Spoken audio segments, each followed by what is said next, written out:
ladies and gentlemen, and welcome to the penultimate episode of the Spider-Man Retrospective. But really, as far as talking about the episodes we're reviewing, this is the last one. I am Travis the Man Snail.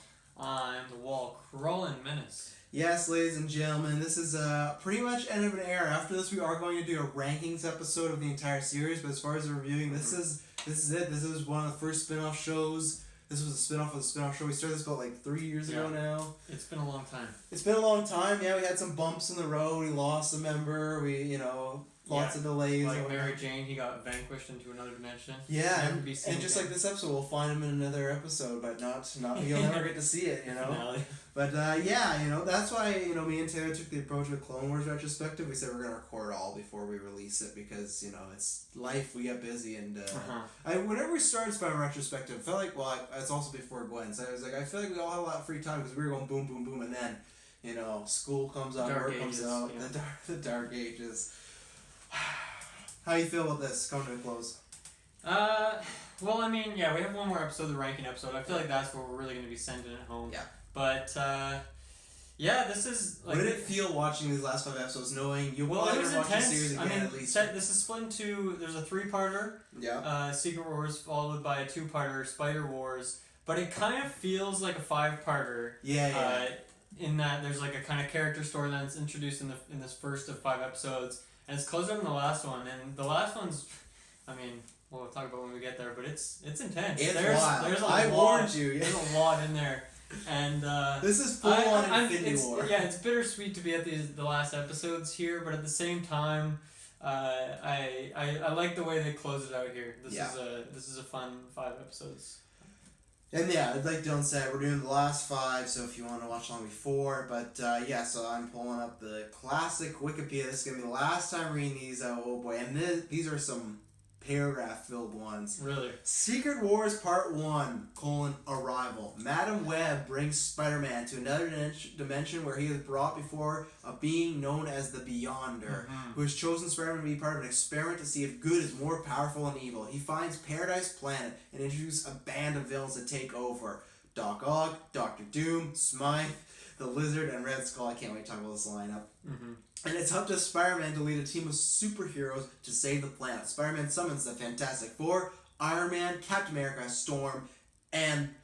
Storm from the X-Men. I thought it said Storm and the X-Men. I missed that episode. Before he can explain, the Thing and Human Torch attack him, but the others defend him. The Lizard appears and attacks Spider-Man, but they knock him unconscious. They manage to agree to team up and use the alien tech to reactivate the part of the Lizard's mind which has Connor's consciousness and now is in control of himself. Connor sides with Spidey's team. So, a lot to unpack there. Obviously, this is something we have been hinted about. I think was at the end of season 2 when Madam Web was introduced. Either season 2 or 3. She's been kicking around for a while now. Yeah. It's kind of Doctor Strange times when she was. So, at least 2 or maybe 3 seasons she's been around. Yeah. She's been hinting about this great war, this great battle, and here we are. This is this is the part of it. This is the start of it, at least, right? So, first, just because I had seen these before, what do you just feel about this actual, just this plot setup of you seeing this for the first time and be like, what is happening? This is a pretty crazy storyline, right? Because I remember it's based off a very popular comic, Secret Wars. Right, which I've heard of before. But, I think, so there was an episode, it was this season actually, it was with the Forgotten Six or whatever, where Spider-Man goes to Russia or something. And we commented how that's he's a week far from home now. And far from home. Yeah, there you go. But now, this just takes it to 11, right? Where they're going to other planets, other dimensions, really, other planets on other dimensions. So it's pretty out there for sure. And this first episode it's very much the intro. It's very much the setup. Here's the teams. Here's the general plot. But I really like this because Madame Web's always been a really interesting character. I like the dialogue she has. It's kind of cryptic and filled with riddles, right? Always riddles. Her and Dumbledore would get along great. Best of friends. They could date in another life too. I could see that. Hey, in another movie, Disney buys Harry Potter, we're good to go. Yeah. What was I gonna say? Yeah, I guess they really haven't been setting up this. This is kind of what she's been talking about. There's other things she's been talking about, like Mary Jane. She's hinted at before. But this is kind of what it was all about, and this is why she was introduced in the series all that time ago, which is I mean, Madame Web, when we first saw her, like, I had no idea who this character was. And to know she's protagonist, antagonist. Yeah, very obscure. You can't really tell what's up with her exactly. So that was kind of, I guess, the introduction of like this really crazy stuff going on, but it was kind of hidden until now. So because we probably won't talk about these characters many times for a little bit. Maybe we can do another like fantasy draft. In the current MCU, let's say Spider-Man 6 there, do you see Madame Web working? You know what? I could in some way. Yeah. I could in some way because this, now like, honestly, this Secret Wars like storyline, this could work. Mm-hmm. Like you could 100%. Easily build this up. Obviously, it's more focused on Spider-Man, but it's pretty easy to string that out and have it more involved with other characters. Just do Captain America: Civil War. That's a Captain America movie, but really, it's an Avengers. So just do Spider-Man: Secret Wars. Honestly, this is something they could have even done, like started in with the first Spider-Man movie, all the way Homecoming, and then done it in Far From Home. Like this is something they could build up to in the post Thanos era, whenever that occurs. And lots of people thought Avengers 4 would be Secret Wars because he was in space. It happened in space, and also in the comics. Obviously, it's different in this series, but that's where he gets the symbiote suit originally. They've changed the origin, but that was the very first time he got the black suit, was during Secret Wars. So people are like, oh, but not yet, Feige. Yeah, no, I think it's a really fun storyline. These episodes, kind of weird. Like they're very oddly structured in a way. I think it's the pacing because it's funny, you know, we're analyzing these shows, which is like, you know, intended like a children's show. Yeah. These 20-minute episodes, obviously, sometimes it's multiple parters, so it's more than 20 minutes. But we've talked about it before. How there's a lot goes on in some episodes, and the pacing's just super fast in between scene and scene.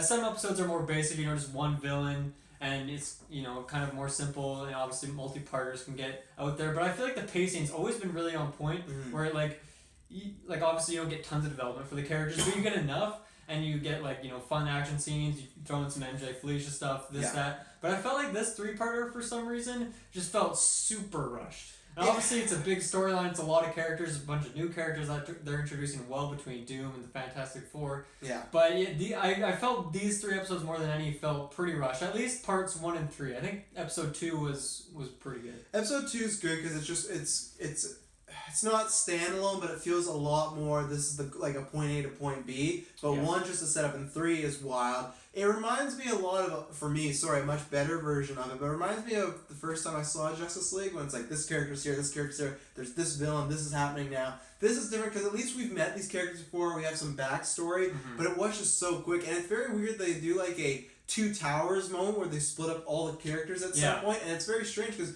when I was watching, I was like, because then I figured out while I was mid-watching the 3rd episode, it's called Doom, and I was like, oh, so we're not seeing the Fantastic Four till Doom, but I thought you would have that whole team with you all the time because, I don't know, those planets, like the stake of this planet. What else are they going to do? Yeah, the stake of this planet, but I guess it was like, oh, they're all fighting Doom, but it's like, you never see them. I guess that's episode 2, but yeah, you said it's a good setup episode. These ones, for me, it's weird, which I'm excited to talk about the rankings episode. This season, to me, as the final season, is so weird because they do close certain storylines, but at the same time, it feels like the Civil War to Avengers, but this is the season where it's just like there's just a lot of stuff happening, and it's a lot of like junk food moments of like, oh, I'm seeing Cap, Iron Man, and Spider-Man all together. This is fun, but it feels weird in the context of a final season because it's not really focused too much on Peter Parker's personal life as Peter Parker like saving the world. It started personal with the wedding, and then the Hydra Man. It was all like that felt like a final season of close, but this was just like, oh no, and then there's a world-ending thing. Like it works with Madame Web, but for it to be the final episodes,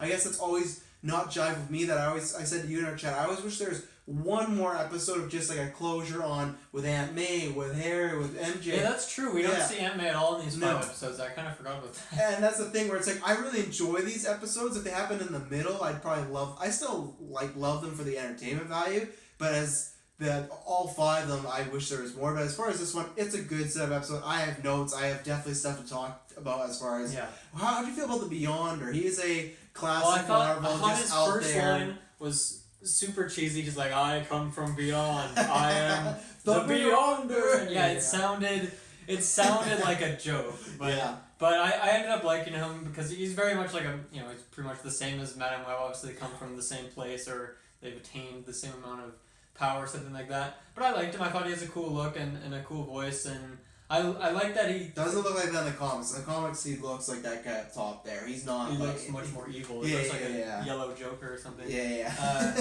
But I like that the Beyonder kind of starts out as like a villain, obviously just putting this peaceful planet's life at stake just for a test is kind of an evil thing, but clearly there's a reason he's doing all this, and that stuff comes up later. So I like the setup of that, and because he doesn't feel fully evil at the start, like it feels like he has layers, even though he's been introduced in this very episode and doesn't stick around too much. It feels like he's not evil, that he just has like a god complex of I just want to see what happens this and this. And that's why it's a bit spin in the comics. It's a bit different where he just finds his planet, he calls it Battle World, and he takes heroes and villains and put them on there. So it's not this whole I actually like the motives from like a weird god complex. I don't know if that could fly in a movie of just introducing a random planet and being like, now I've taken it over. Like I feel like we need that planet established in a movie. So that's where this animated show can get away. That's like this planet you've never heard of, people you've never heard of, no attachment. I screwed up. Where in the movie I feel like they'd be like, I took somewhere from Guardians, or even I took Earth and I really destroyed, right? Where in this, the setup is just, we don't know, we just see these peaceful little aliens, which I like that they're little, but then later on they're super jacked. At the same time, right, we're like, the life of that planet has been, put to the test, but that was for the entire of everything. Yeah. So it's a worthy trade. It's a worthy trade. And I kind of wonder like what he was doing on the side. Like if he had hundreds of different heroes from different galaxies all kind of doing this simultaneously. Well, he was trying to test them and find the best one, right? So technically but Spider-Man... he doesn't really like talk about any others. So you kind of... But then I would assume they failed, right? I would assume more like Spidey was he did the best out of all of them. True, yeah. Because that's... Let's wait, because I want to talk about when he does the team picking, because there's some interesting things. Yeah, let's talk about the teams. Okay, so first let's get the evil people out of the way. Hang on, where's that roster there? Dr. Octopus, Lizard, Dr. Doom, Red Skull, and Smythe. So obviously it's a little fraudulent as far as it's a lot of Spider-Man villains, and the way of like, I get it's for our show it makes sense, but in my mind of like a comic book nerd, when he's like... When Smythe is on the roster, I'm like, no, there's no way. I don't believe that. Like, and my problem was, these are powerful beings, but the problem was the reason he would give for them. He said at one point these were the most evil he could find, right? Mm-hmm. And then the second pick, his first was like, it's Doctor Doom. I'm like, okay, this makes sense. And it was like Dr. Octavius. And I was like, I know he explained like he's evil by his obsession with inventions, but I was like, I don't view Dr. Octopus as an just Doc Ock. Yeah. I don't view Doc Ock as an evil guy. He does some evil things, but I don't feel him as like pure evil as Doom. No, he's not that bad. And Lizard as well. Like he's not even really that bad a guy. No. Like half the time he's a great guy. But at least Lizard, I could say in his lizard form, he's just pure evil. Essence of evil. Yeah. Okay, fine. But he's not like that strong. Really. Exactly. That's the thing where it's like either they have I'd say take Doom and Skull, but they have good motives, but they're not that strong, or something like Smythe where it's like, the love of his father makes him evil, but at the core it's like, for the love of his father. Like, he's not evil. He's not like a awful guy. That's just like a comic book thing. They do that all the time. It's a weird roster of bad guys for sure, and they don't really have any synergy between them. No, and there's not actually... Because we've seen like pretty much any other assortment of villains that we've seen in the show have like worked together. These guys, I don't think any of them... Obviously, Dr. Doom was the first time we've seen him. Maybe Lizard and Doc Ock. Lizard, I think, at one point, wasn't he a member of the Insidious Six? Like, he kind of was working with them or something. I think he might have been. Just a Lizard. But Smythe, he's kind of tangentially talked to these people. He's not known any of them. Right. I can get past everybody. Smythe, to me, is the black sheep where it's like, he's very smart, but you got Doom, you got Doc Ock. Yeah, I feel like Smythe, like Smythe has his place, right? He's very smart. He can do the hacking. He has, like, can make robots, strong robots, but Doom can also do all of those things, and Doom is just 100 times stronger. And in this same, this three-parter, they show that Doc Ock makes his own, bots or whatnot. So it's like, clearly he made his own kind of, Slayer. So I'm just trying to think from, let's say it had to be a Spider-Man villain. If you take Smythe out, who would you pick? Well, I mean, one thing I will say about this roster is I think all of these guys... I'm trying to think of, who would...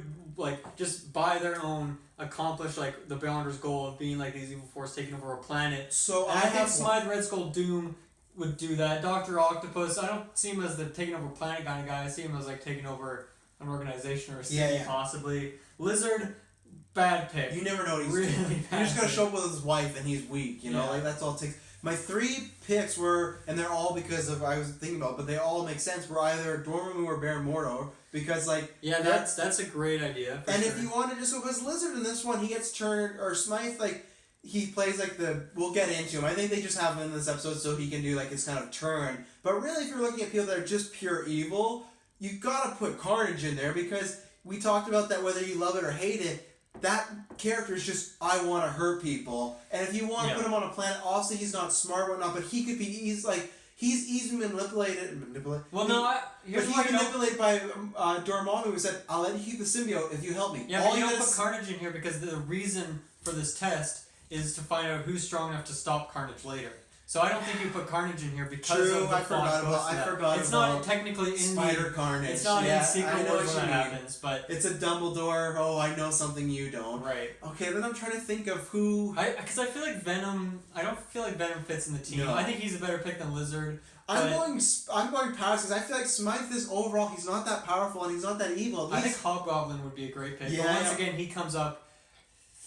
I don't know. I think that one's more of a stretch. I think he'd be worthy of being. You could easily take out Hobgoblin and just have Green Goblin in that episode when we get to him, right? Like they could have, and I think he would have been fun. You could have gave him some like futuristic tech, but I just had to bring up Smythe because when they're going on this roster, I'm like, okay, I can see it. But when they went Smythe, I'm like, I don't see this at all. Like, but I feel like they maybe just did it to like so we'll get into it later on. But so that's the which. Wait a second. How many numbers do they have? 1, 2, 3, 4, 5. That's what I want to get into because.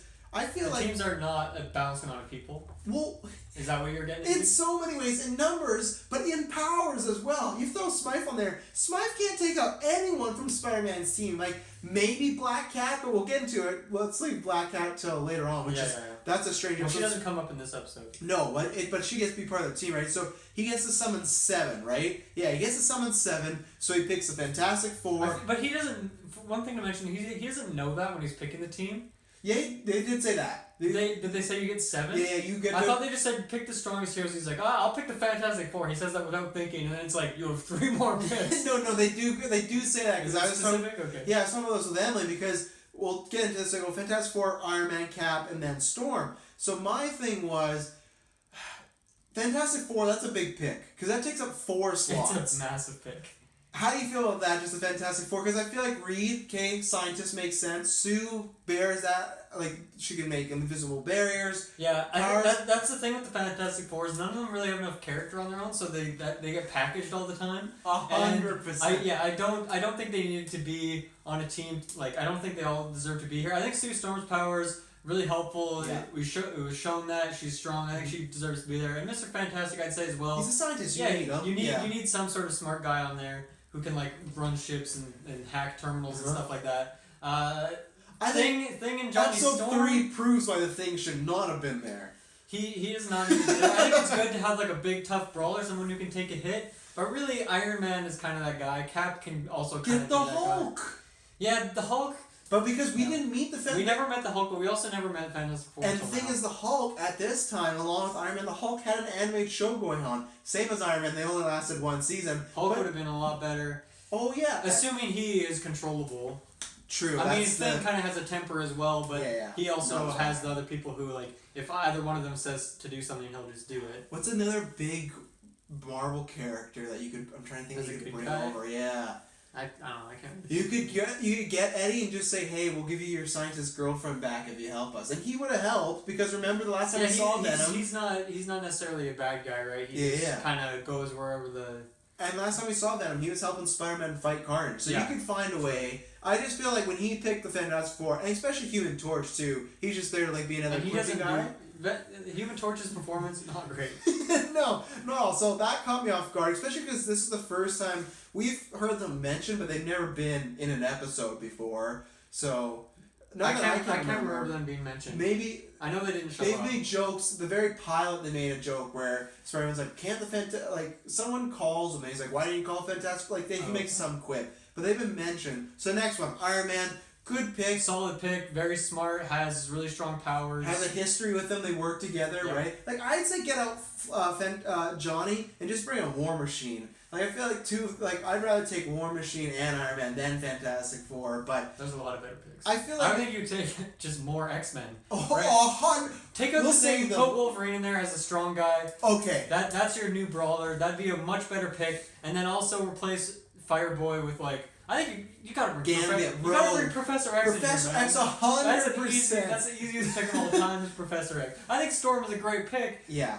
But I wouldn't even. I'd put her third in terms of X-Men that I would take after Wolverine and Professor X. I'd take Storm before Wolverine because of just her powers of controlling the weather. I feel like she can do a lot of stuff. Where Wolverine, is just your berserker. In an alien world, yeah, that's where. Okay, we'll talk about X-Men right now before we get to Cap. I was so salty. I saw this as a kid the very first time when they just scrolled past Wolverine and no fanfare. It's like, who should I pick? It's like, and man, I was so excited because those X-Men episodes, they had such good chemistry together. They built those up, yeah. I would understand why he wouldn't want to pick him, but he should have said something. I was so mad as a kid that he never picked Wolverine because he can't die. Like, he can be so useful. That's the thing that's kind of unfortunate because they wanted to put Doctor Doom in here, which I think is a good pick. Yeah. But then Doctor Doom has, 4 things of baggage, and that's 4 characters that for some reason can't be separated. That's how Feige pitched it when they had to buy Fox. It's like, we want Doom, we gotta buy them all because we can't just get them alone, so we have this baggage. It's too bad. That's why there should have been more X-Men on this team, and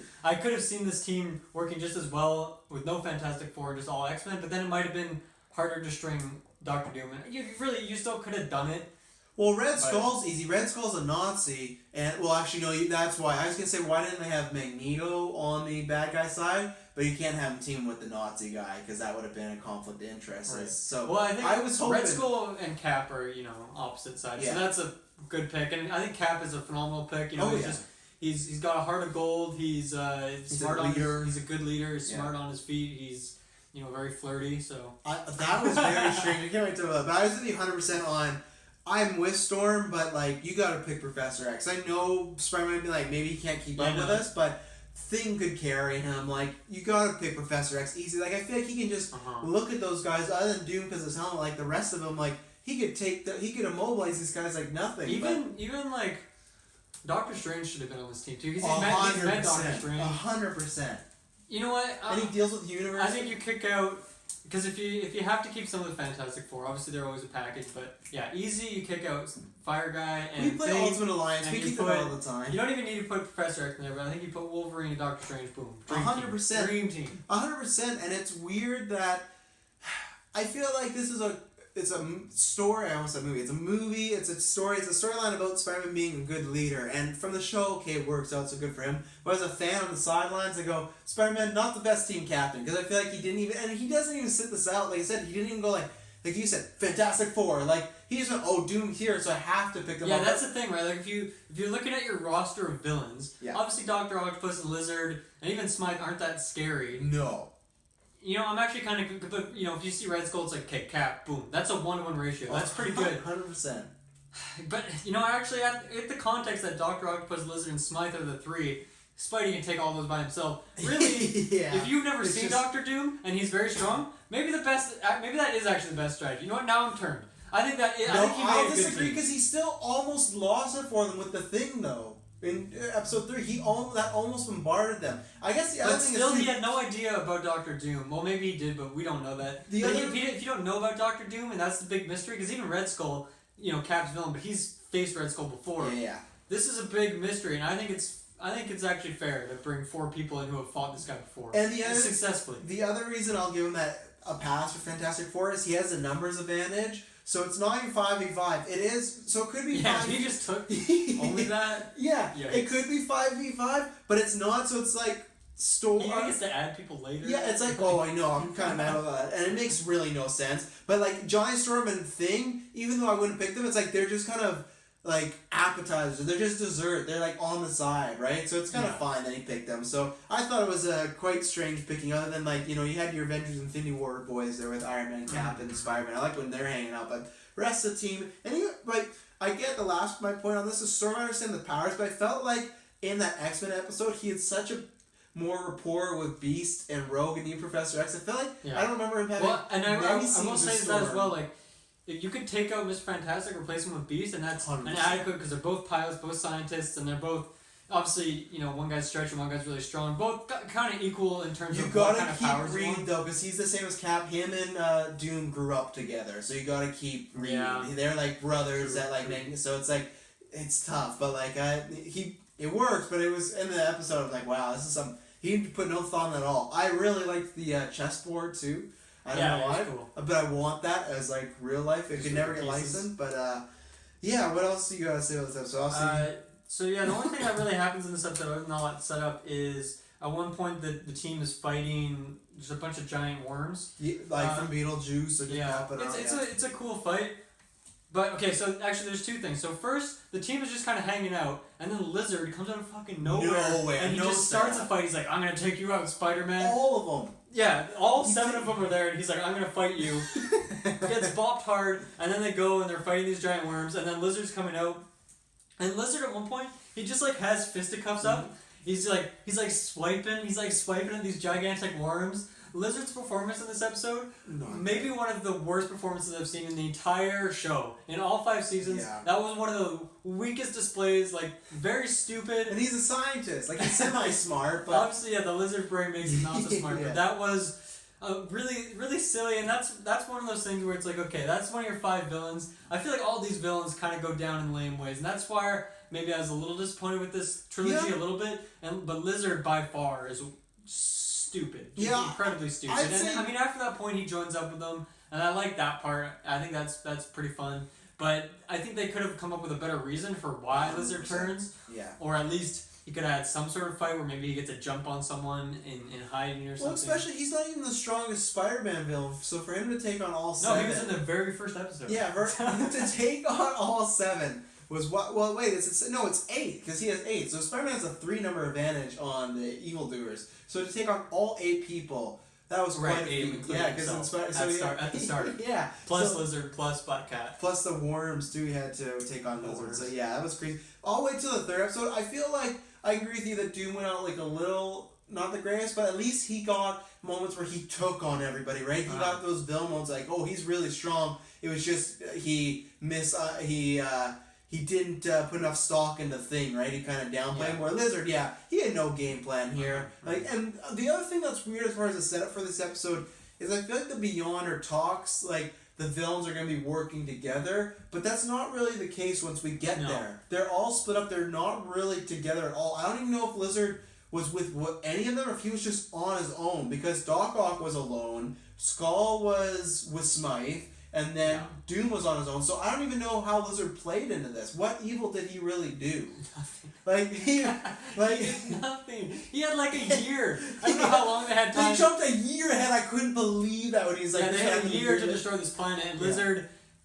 I don't know, I guess he's waiting for Spider-Man to arrive. That was his goal. Like, he didn't even take control of the sewers. Like, that's the least you could do. That's the least you could do. Like, at least, what would have made this episode better is or if you at least just go with Red Skull and Smythe and just be like, hey guys, I'll you guys pay me well and I'll do your bidding. What would have made it better to set up like a Civil War airport moment? Not with all the... Because I would have wanted that too if it was 5 versus the 8. At an airport to ban one. But is at least say like this time Lizard was successful and he created his like Lizard army, right? That could have been cannon fodder for this 8 team of heroes to fight, and then they get Kurt and they turn around. But no, it was just him alone. It was very This episode was all about let's get the team together. It was the Fellowship of the Ring. 100%, but nowhere near the quality of that. No. Boromir's Lizard. That can be the equivalent guy there. Boromir would kick Lizard's ass, I'm telling you. You know how many that'd be a hard fight. You know how many orbs he took on at the end there, Boromir? Like, he didn't really Lizard's still big and like really tough skin. Because the orcs don't have a tougher skin really. I mean, a couple of them do, like the high level ones, but the ones that are made of elves. I know he had a team, but if he was on the team there, he took on a cave troll. And what's that water thing they fight? That's very octopus. Yeah, the very like he dealt with things like that. Like, and the only way Boromir dies. He had 9 people to fight the octopus with. Well, he has 8 people here to fight the lizard with. Yeah, and then even when if he could do it. You could put any character ever against Lizard if you're assuming that the other 8 are with them. Yeah, true. But if it's just Boromir, he's like the son of Gondor, like he has that horn, but Boromir, we'll get into it maybe in another retro at some point, but he died by a sucker shot. He didn't see that arrow come, right? Up to that point, just hand-on-hand combat, he was taking on a lot of orcs, and he was protected. There's actually a lot of similarities between Lizard and Boromir, because Boromir as well was kind of turned to the dark side. Lizard as well, but had his hero. But if Boromir was fighting the 8 good guys, he stands no chance. He can't beat anyone. There's no one he even stands an ounce of a chance. I would say at least 5 of these people can kill him in one hit. Yeah, I'd say the Spider-Man, 1 impact web, he's done. Yeah, I was gonna say Spider-Man. The rest of them, a bunch of them can fly. What is he gonna do against anyone that can fly? The best shot he has is against Spider-Man, honestly. And but look at the roster: Storm, Iron Man, Fantastic Four. I think Cap is his best chance. Maybe, but he's I think same thing. One punch and he's dead. So Cap and Spider-Man are the best. But I'll have to bring back GeekVerse at some point to have Boromir. Honestly, my second favorite character in Lord of the Rings. He's very underrated. I'm excited to talk about him. We'll be talking about him next year. Oh yeah, we got some stuff popping in 2019. Oh yeah. Or not run for officer. Okay, so episode 2? No, I got a quote. When he's talking about Beyonder, he said something like, "For such an evil being, you're a few stars short of a galaxy." So he said that to the Beyonder. So that was I'd give this a thumb and a half. You have to set up, but it was a fun episode. I had fun watching it. The half, because it's not 2 stars, just because the lizard thing was dumb. Even though it's a setup, I really enjoyed it. It was fun seeing it. So that's a thumb and a half for me. Yeah, I it's always fun just seeing, just building a team of characters against a team of enemies and just kind of pitting them in your head against each other. So, yeah, for that, I like thumb and a half. I'm gonna go thumb and a half. Because that was a fun discussion. As unbalanced the teams were, but very, and especially because it doesn't seem like they have the Feige problem. Like, we can't use that character. They pulled Doom out of nowhere, so they could have pulled anybody. One more quick question on this team thing. So obviously it's 5 against 8 at the start. But do you think that's fair when the 5 has a year of preparation on this planet? No, because they're not a team though. If they were a 5 unit strong, then yes, getting to know each other. But as we saw, it's Lizard versus 8, and then it's Red Skull and Smite versus 8. It's never the 5. At least the 5 of them. Cannon fodder, robots. At least you could say, okay, Doom's so powerful, maybe he's 2, right, or 3. So at least you can see Doom has all his powers and he has 4 other people. But they're 1v8ing, 2v8ing. They don't stand a chance. And they don't even have goons with them. They don't even have... That's what I mean. Have lizards. Have a bunch of, No, they had some robots. Okay, right. They do get robots, but Lizard had But then they had the same... Because they had the people from the planet fighting with them, the rebel forces as they called them. Yeah. So that kind of trades off as well. Well, and the robots lots of times are never with them. They're their defenses, right? They're in the desert, big robots. They're Red Skull has a bunch of robots and throws them, right? No, when they entered that room with Red Skull, there was 2 robots guarding him, and then I forget who it was. I think it was Spidey. He just one punched them out. They just stood no chance. It was not a good battle plan, but I guess that's the thing. Did they? And this bleeds in all episodes. The Beyonder, did they get a speech as well, or did the Beyonder just put them on the planet and see what happened? It kind of seems like he just put them on the planet. Okay. But because the other thing, they didn't know the good guys were coming, right? Or the good guys had the advantage of. But there's a weird part where you see, I don't know if it was in this episode or one of the other ones, but you see all the villains in just a giant bubble pod, flying to the planet. They're all just looking opposite ways, not talking to each other. Just the most awkward elevator of all time. So good. It takes probably weeks to get there. Oh yeah. Look at how Beyonder just. My power, definitely. My power. But yeah, you would think that even during that time, they'd maybe have a discussion what's going on here, but maybe they were in some cryostasis or something. Oh yeah. Who knows? Episode 2? Episode 2. Here we go. Let's get that Part 2, rather. Gauntlet of the Red Skull. Gauntlet of the Red Skull. Dr. Octopus and Alistair Smythe join forces with the Red Skull. Spider-Man brings Black Cat to the planet to help him, although at a bad time as and then Morbius and Blade were battling Miriam and her vampires. So random. Can't wait to talk about this episode. Yeah. Along with Captain America, the team, Lizard, who switched sides, they cross the wasteland in order to launch an assault on Red Skull's empire. So there's a lot. Again, that's what I love. These last 5 episodes, if we're all about unpacking stuff, other than the Mary Jane Felicia stuff, there's so much to unpack in all these episodes. Yeah. Let's start with the Black Cat stuff. Well, let's start with the very intro scene, because that's the 6th scene at this green, Dracula sort of castle with Miriam fighting completely off the Blade side. and Morbius, and then Black Cat comes to this sick soundtrack that's playing. Yeah. Super cool. That was a really after part 1, I wasn't expecting to jump right to that. Just four characters we haven't seen in a while. Completely MCU. Like you've had to do your episode or your homework to watch this episode because this last time these we left are off with loaded. them, right? These are loaded with. They've been building up to this, but I love that intro. I thought and it was fun. Like just midway through Black Cat transition, how she's like fading out. It was a really good transition back to the story that's happening in the first one. So I like that. It is pretty random for sure, especially Miriam, who is like a one-off villain. Oh yeah. I mean, I like Miriam. I think she's cool looking, but she didn't have the best story necessarily. No. So the reason to me it's very random is we got Black Cat # Team Felicia. I've always been that way for the most part. There's been a few times, but I'm Team Felicia.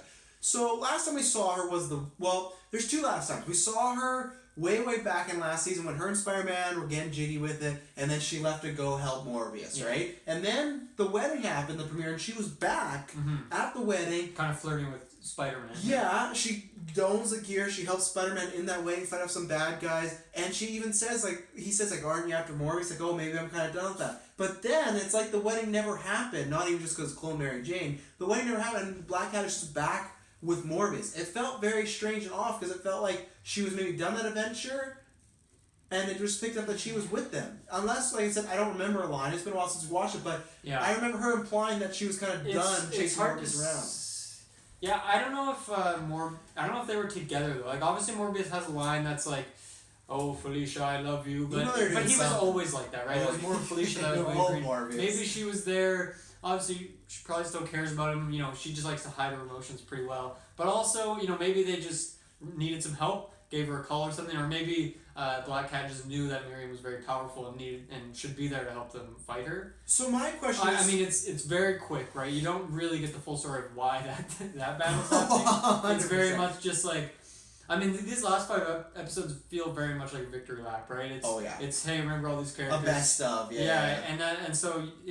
That's fun. That's part of why they're in this episode, even though the story aspect of it is kind of lacking. It's like I said, it's like junk food. It tastes great, but it's not going to feel great later. So this one I can't remember because I've so much like other lores in my head right now. I got the video game Black Cat, I got Spider-Man. Did she ever find out Spider-Man was Peter Parker? No. Okay, so that, I don't think so.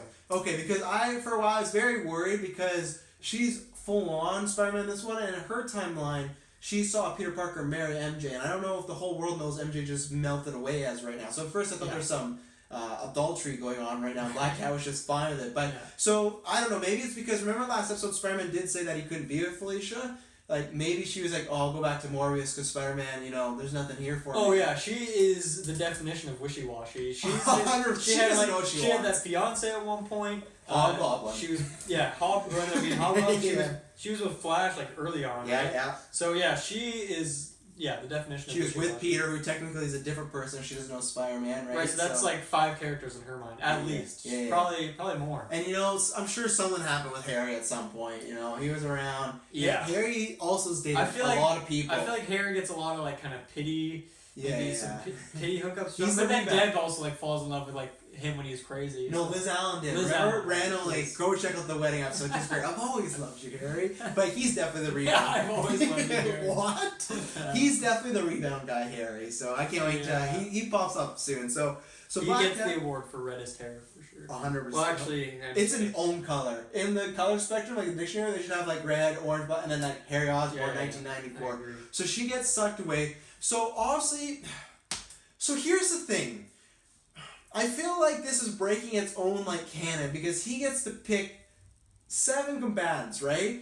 And I'll explain why I think. So obviously, we're talking about a new character who's in here, but Spider-Man already picked his team. What happened there? I think what happened is it was Mr. Fantastic and Iron Man, Tony. I think they hacked into the computer and then found a way to like the computer that Spider-Man picked his roster on. I got the feeling that they were hacking into it and figured out a way to bring in another character because it wasn't just an instant thing, right? Like they were just like Black Cat, boom. Like they were figuring it out, and then Peter, they're like, oh, we can't get it to work. What's happening? Peter hits one button. I know. He just shows up to the greatest scientists in the world. No, my problem is you have the Beyonder in Marvel comic books, and in this show they kind of portray him as one of the strongest beings in the universe, right? Yeah. These people know just how to hack his computer that he probably just created. The rules stated, this is like Jigsaw Saw stuff, the rules stated you get 7. Yeah. He bought this system to get another one when he already has Lizard, so that's 9, what is that? That's now 9 versus 5. Now it's 10 versus 5. Yeah, but he's cheated. Here's something. He No, cheated. no, he's not. Because He was my nephew. No, because it's up to the heroes to, win this war however way they can. Obviously, they have like a limited time that they can do this. If they're able to figure out how to hack that computer and bring in some more, if they're able to figure out how to use this teleporter that is grabbing people from Earths away, from planets away, from dimensions away, I think that's fair game, because you know what? The fucking villains had a whole year that they could have done the exact same thing, but they weren't smart enough to figure it out or think No, they didn't have the exact same thing, though, because remember, they were all put in a bubble. They didn't get to select their team. They didn't have that computer, right? Yeah, but they had a year to find it or to make their own. No, I assume that place didn't exist until Spider-Man got there. I do not assume the same. Because this is the thing. When you say when you're like, oh, they had time, they figured it out. I feel like the Beyonder's computer should be unhackable. He should be see them going this and snap away like Thanos, and that computer is gone. I just feel like, so here's my other thing. So, because it's like a plot armor thing of he got to bring Black Cat in the next episode. But here's the thing, right? Because let's say, obviously Spider-Man now has this advantage of saying where he can add people to his roster. Huge. But if he didn't pick Tony Stark and Mr. Fantastic, he wouldn't have had that advantage. He had to pick specific people in order to gain that advantage. He picked 2 people who are specifically smart. Iron Man also conveniently very powerful and has good armor. So that was just all around a solid pick. Okay. But still, I think that's fine. I think that's totally within the realms of the possible. So because there's also a time. I guess Peter doesn't necessarily know that there's a strict time limit on this. The time limit being Carnage is going to blow up everything. Yeah. He doesn't know that they have that time limit, but I think that was a fair play for sure. Okay, so fine. Second question. So yes, he brought in Iron Man and Reed Richards, and then he got Connors there, but still he brought those in with scientists. But he didn't know for a fact coming in that he could bring in other people, right? Mm-hmm. So my assumption at first was, hey, Black Cat wasn't strong enough, he didn't pick her. But right away when he could pick any hero, he brought her. So not knowing that he couldn't pick her, I just thought maybe Black Cat was off the table. Not knowing he could pick her, do you wonder why he didn't pick her in the OG lineup? Because he didn't know for sure he was going to get more. And I think that's where you take one of those Fantastic Four people, kick out Johnny Storm. Unless it's Michael B. Jordan's Johnny Storm, you kick him out, you put in Black Cat. But this was like a pity pick almost. Of like, I guess if I can have one more, I would want Black Cat. Which really, that was a selfish pick. I get that he did it because he said he needed someone who he knew or knew him was on the team. Mm-hmm. But still, it was really a selfish pick. He could pick another strong being like a Professor X, someone like that. So what do you feel about that? Yeah, going back to the roster quickly, I think that the Fantastic Four pick, in hindsight, now we've talked about the Fantastic Four and the Cat pick are fair game because of, offsetting the villains particularly. And then, so his 2 remaining picks are essentially between Iron Man, he picks Storm. Iron Man, Storm, But why should he have picked, Black Cat at that point instead?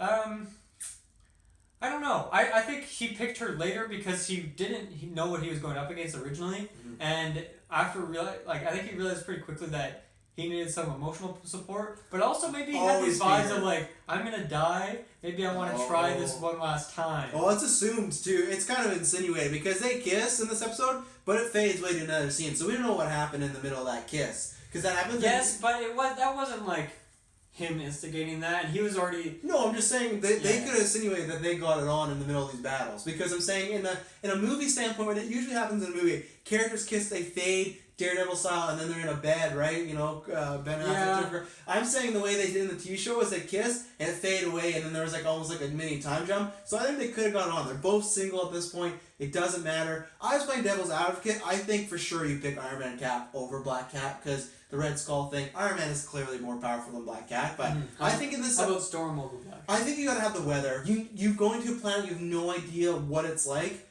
She'd be a great person to have. You don't know what is going on. Flight is pretty nice. Well, it would be if she could use it, but apparently not in this episode. No, she was flying around. I mean, at a certain point, no one can fly or get airborne. Remember? I don't remember that. they're in the sandstorm, Oh, right, and Iron Man's suit goes to shit. Spider-Man tries the web Iron's sling. getting blocked. Yeah.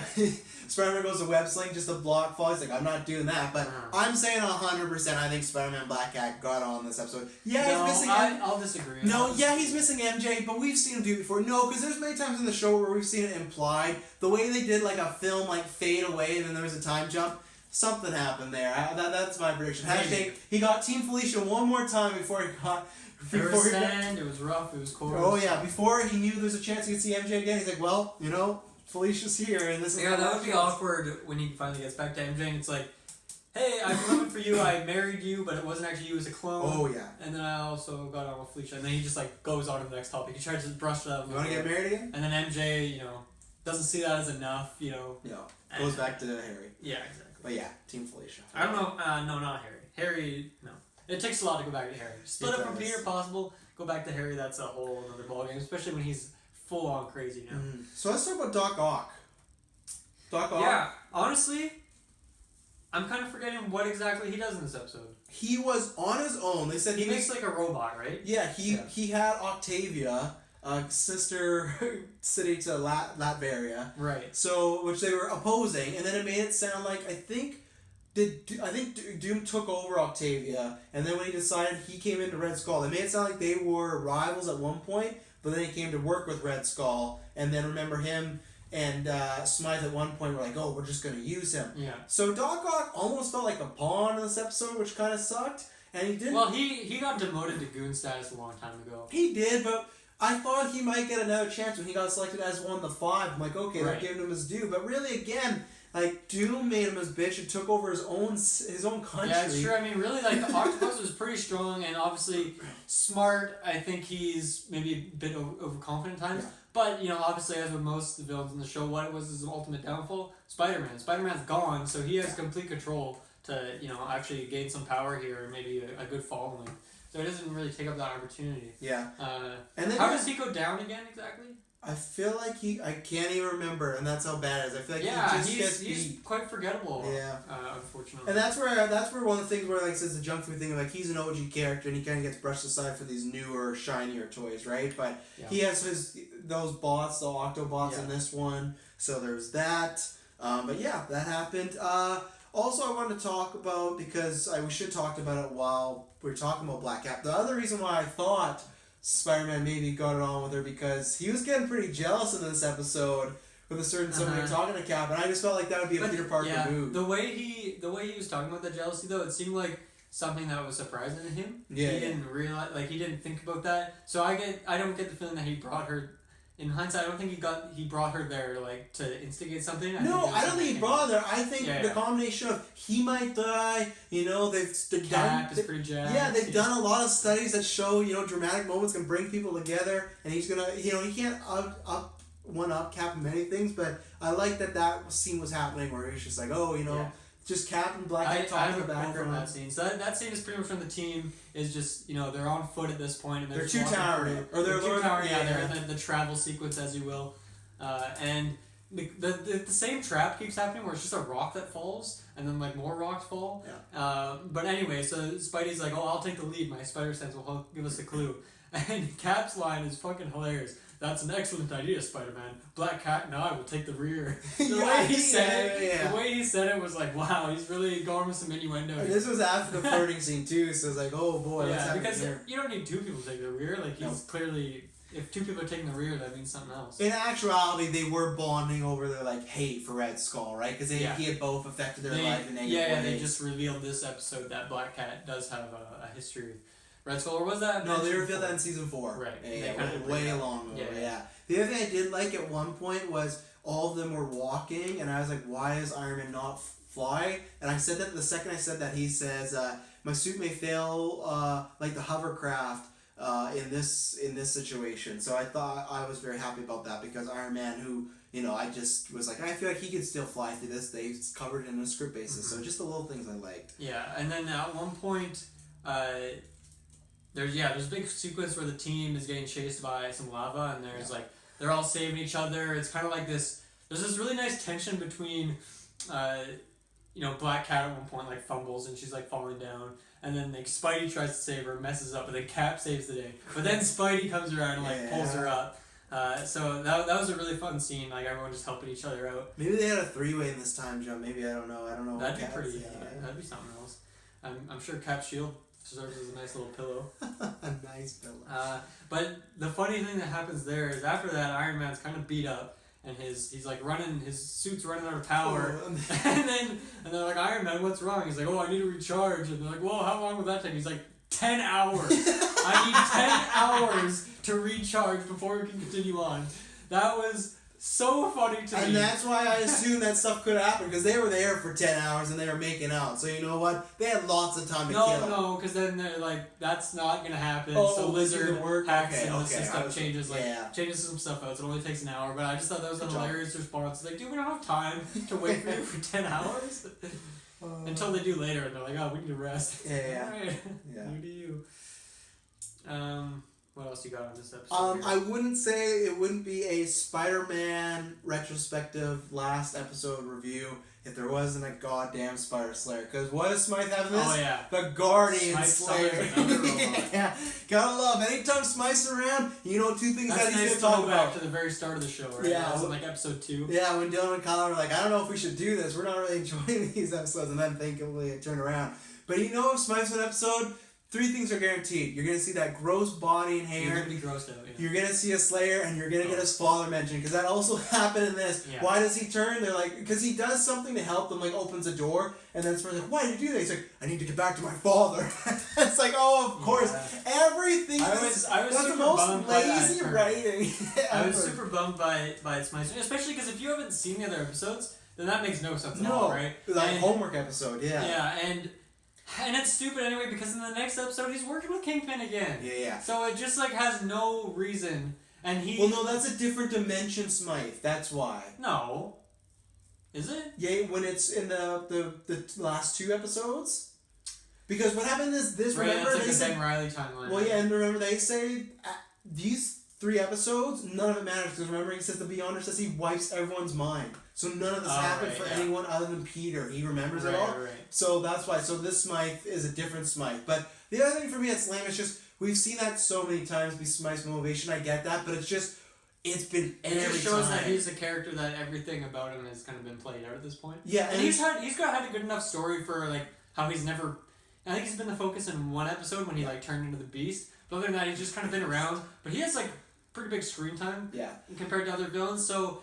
He's had quite a story. He started as like a normal guy who just almost as much as Fisk, really, because they're always together. And he said, "Beast, man, I want James McAvoy to play a live action Smythe so he can get that Jack body with like weird little pus things on the top." I guarantee you will never see this version of Smythe in any live action movie, just because they're like, we can't make that. But yeah, so people aren't gonna relate with that character. So yeah, Smythe was a little disappointing, but like that was kind of par for the course. This was all about getting up to. I also my notes. Spider-Man was like, again. I'm shipping it. He was very surprised and happy with it. He's like, oh my. He literally said, oh my, about the kiss. Yeah. And then so Red Skull. Obviously, he's the main big bad in this episode. It's all about taking him down. Some good stuff. And I like this was a nice wrap up to him, because we got introduced to him a couple seasons ago in a flashback. But he just like runs away though at the end. Yeah. And then they trap Smythe. They beat him though, right? At least I guess. I was a little disappointed by him, I can because see you, right? he just runs away and then we don't see him again. And then I mean that's the thing with the Beyonder. Like obviously all the heroes are there and he teleports them all away, but the villains you don't actually like see them in that part. So it didn't really feel like a justified send off for me, especially with Red Skull who just ran out. Like what if he was still doing evil on this planet? Like I guess. It was good enough for the Beyonder to believe in Spider-Man, but it wasn't good enough for me as a viewer. That's where it's sometimes that feels. I don't know if it's just because the cartoon aspect of it, because it's weird with the last episode. Sometimes it feels like a final episode, but then the season still feels like it leaves some stuff open. Like Morbius' stuff still open, like Smythe's stuff still open. And I'm saying again, in the 90s they didn't think that way, but you look at even cartoon shows now that like the Spider-Man shows, Guardian shows, they do stuff where. We're going to wrap it up. This is the final thing. Like, we'll wrap it up. So maybe that's just a 90s thing. Always keep stuff open. But Red Skull's another, hanging thing where it's like he was never captured, really. He's still just out there doing, Nazi stuff, And Yeah, I mean, I think... I like that idea better though. Obviously, they don't know if they're gonna do another season, but Yeah. I feel like it'd be pretty intense if you just had season 5 where everyone's dying or everyone. No, but I would say him go to jail or something. I mean, like that. Yeah. Like them actually finally, especially Black Cat. But jail's just as good as like them being anywhere else in these shows, right? Because how many characters have been sent to jail of these villains, and then they're just like they broke out of jail. But I mean, at least if the last time we ever saw Red Skull was in jail, we could just in our minds kind of be, oh well, they caught him, right? Or at least it's like he could go retire in the Bahamas and be like, well, I'm done my Nazi days, but I'm having a good time on this island. I wouldn't like. Yeah, well, what was the last time we saw Red Skull? Because if you're saying that this was all just like a fictional thing that happened in Spider-Man's head, essentially. It's when it was in the Secret Warriors, wasn't it? Because Cap came back to help fight him, remember? And that's what happened. Yeah, Cap sacrificed himself. Right, they go into like that other planet. Oh, right. So that portal. And so they're just both off somewhere. In the real Spider-Man animated show, they're just off somewhere in a dimension. In another dimension. Yeah. So we don't know what happened to them. The Beyonder doesn't give a shit about dimensions. Yeah. That doesn't stop him. That's just a doorway there. But he'll let them just rot in this other dimension if he doesn't need them, though, right? Mm-hmm. So.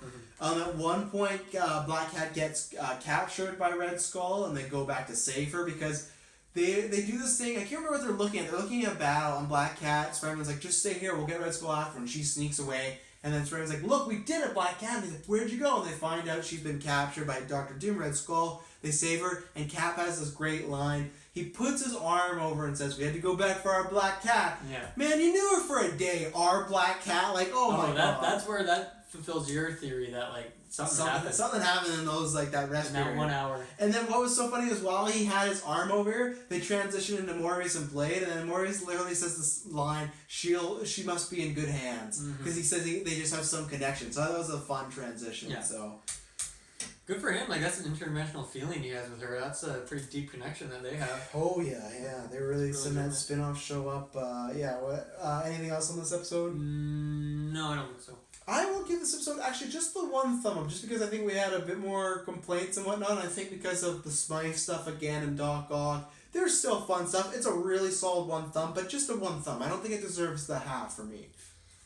You know what? I'm giving this a thumb and a half. Thumb and a half. Because it's been a while since we've seen some like MJ Felicia drama, and even though MJ is not technically there, it's still fun to see. Plus, I like the travel sequence. I like there's like a big, essentially like a Helm's Deep sort of battle. Yeah. I like to see that, and I don't know. You know what? I'll give it half to you. And you talked me into it. A couple funny moments in there as well. Yeah, you talked me into it. Yeah. Plus, that opening scene is fucking sick. Like that, if we did like a top 10 best scenes in our ranking episode, that could be one of them. Yeah. Secret Wars Part 3, the finale of this three-parter, Doom. After defeating Red Skull, Spider-Man and the team attempt to rendezvous the Fantastic Four, or rendezvous with the Fantastic Four. It wouldn't be an episode without me screwing up the description. Only to discover that they have been ambushed and that Dr. Doom has kidnapped the Thing. The heroes all go to rescue him, entering Dr. Doom's empire, which they discover is a peaceful paradise. Doom used technology on the planet to not only dethrone Doc Ock, but to make his new Latveria a place of good. He even gave the Thing a way to switch him back to his normal self. After learning of the Beyonder's power, Doom decides to absorb him to ensure the internal peace by banishing the other villains. However, demons pop out of his dreams. Spider is able to reverse the process, proving good is superior. Beyonder erases all the others' memories, sends them back to where they were when they were taken. So yeah, Skull and Cap are just in dimension. He then reveals to Spider-Man this was a test to show if he was worthy of the Drew challenge. So much to unpack there. Where do you want to start? You want to start with Mr. D himself? Yeah, I guess he's a new character, and we usually talk about. I love his look and his voice. Oh yeah.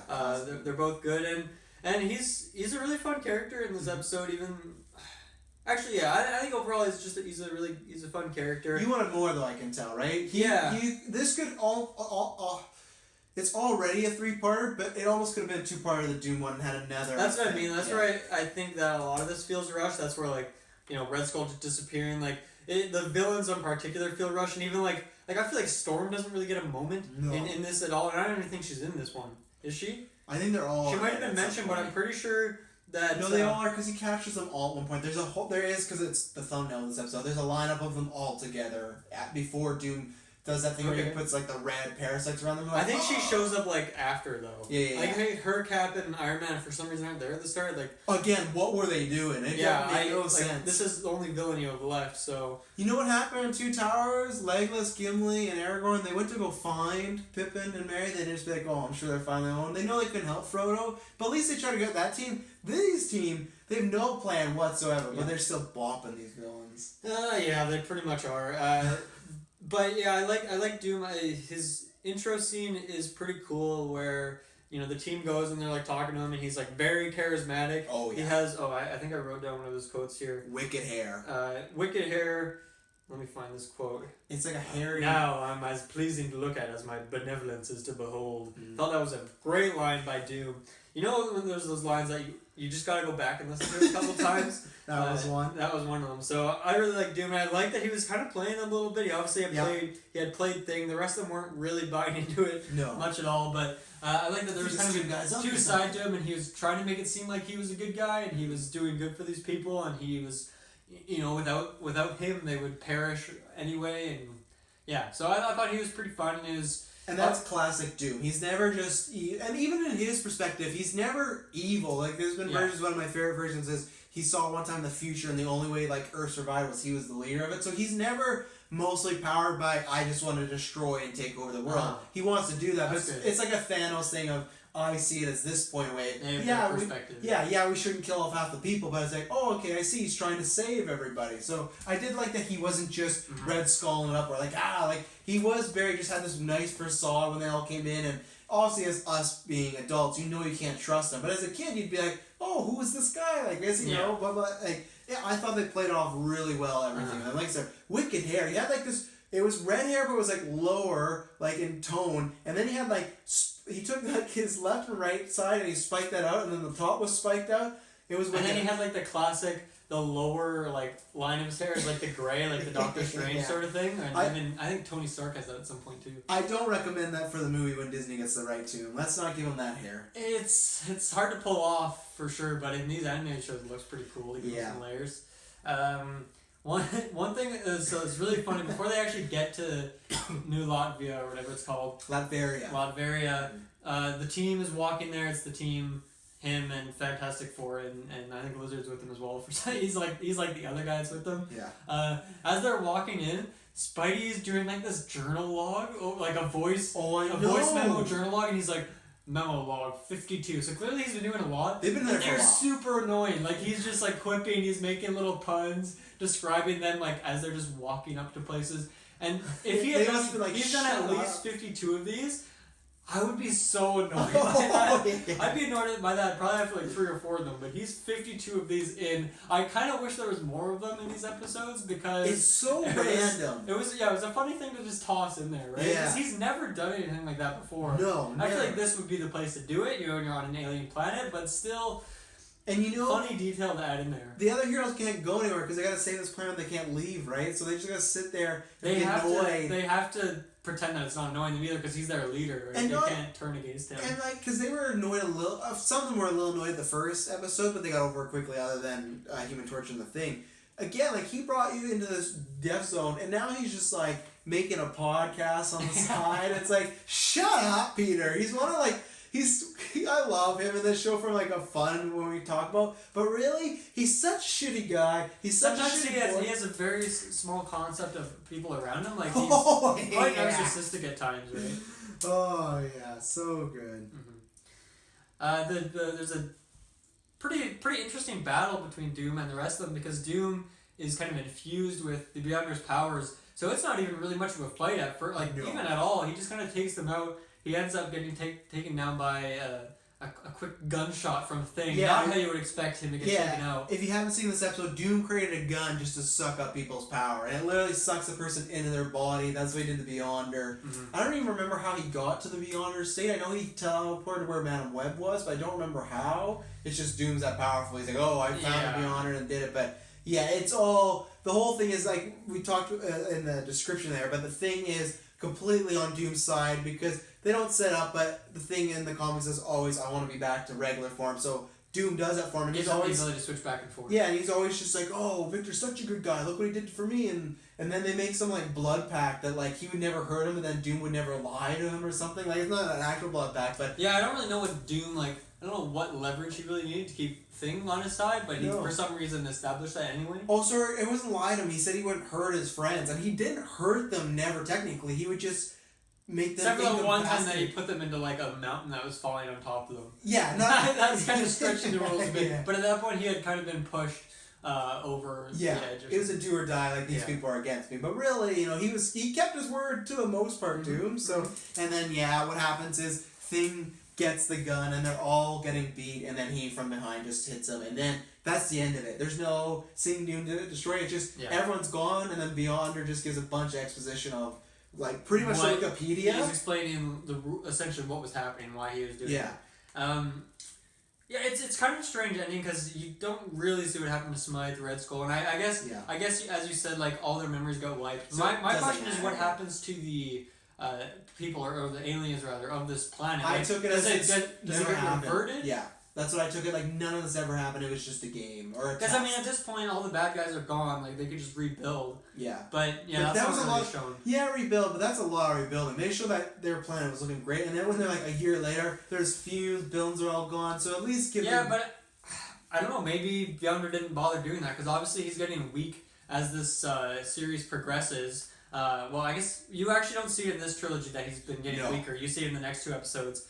But I don't know, maybe he didn't want to use his power to do that because that seems like it would be a lot of power. So maybe he just left him in a rebuild. I'm gonna for just my morale say that he did it because I don't want to think about those poor aliens having to rebuild all that stuff. Because they were just nice. They were doing nothing. They just put them there. So my hope is that described as a planet that had found pure peace. Yeah. So my hope is Beyonder did that, but they never say. They never say what happened. So they could be full, just rebuilding right now, and like waiting. They're probably building statues of Spider-Man and the Thing. You got anything else to say on this episode?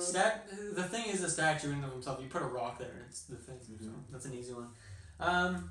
No, this one particularly out of the trilogy, I felt was very rushed. Yeah. Obviously, I wanted a little more Doom, but at the same time, like. At least in the second episode, we got like some scene where Iron Man was kind of taking out and Lizard was helping him. We got that scene where Cap was kind of flirting with Black Cat. It was kind of this thing going on between them. It was kind of fun. But I didn't feel like any of them, other than I guess maybe the Thing, I don't feel like any of them really get their moment in this episode. I guess there's kind of a little bit of backstory given the Fantastic Four. The Thing gets like the ending, right? Yeah, so maybe that was what it is. Maybe it wasn't that the characters didn't get, but it was just focused on Fantastic Four, who I don't care as much about personally. Yeah. But, so I felt like this one was kind of rushed, but at the same time, this isn't really the end of it is the end of a trilogy technically, but this isn't the end of the storyline. It's kind of continued in the 4 and 5. I would really put these as a 5-parter. This is legit Infinity War. The way Infinity War ends was like, you need to see the next part. This is this, where it's like, it's a lot of big setup, but what I was going to say, so I have some notes. I also thought Doom, the actors playing him, kind of sound like Christopher Walken at times. That was my interpretation. I thought this is going to be a very obscure reference, but Beyonder to me sounded like a character from Fable. There's like he's like the guildmaster, and he has like this kind of echoey voice, and he talks to you like through your mind. So it's kind of similar to Beyonder in that they put like some effects on his voice to make it sound kind of distant. Yeah. And I was so convinced that it was the same guy that I went and found like the source of who was the voice actor, and it was like. One of these 3 guys, I couldn't find like a direct source. Yeah. I went through all those 3 guys and looked through their career to see if they had any video game credits.